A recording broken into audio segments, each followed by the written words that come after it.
pala. Ayan yung farm mo, di ba? Kung ganyan ka. Oh! Oh my God. Tira na. Ito po, Rode, hindi nagko-control. Dahil bulaklak ng mangga, oh. Magkaroon ka lang ng farm kahit 1,000 meter. Ano? Square meter. Tapos lahat ng Kaya nga pumunta ako.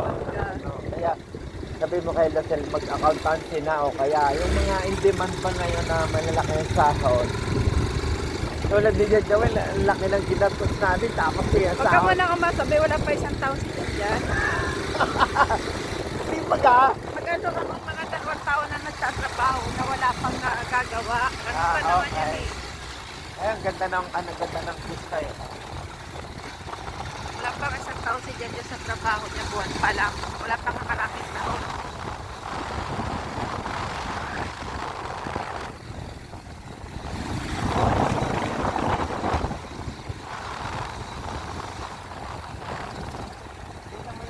Yung laro ko na bilib na agad sila dun sa laro ko eh. Ha?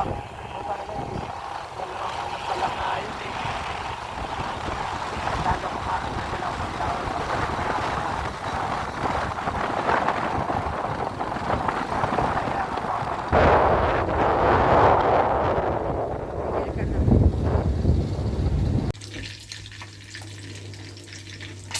May luncheon meat na tosino guys.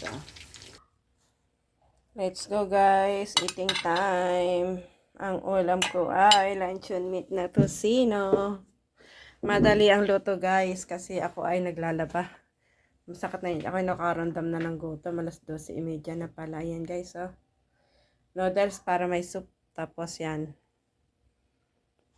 Let's go guys, eating time. Kain na na. Bye bye.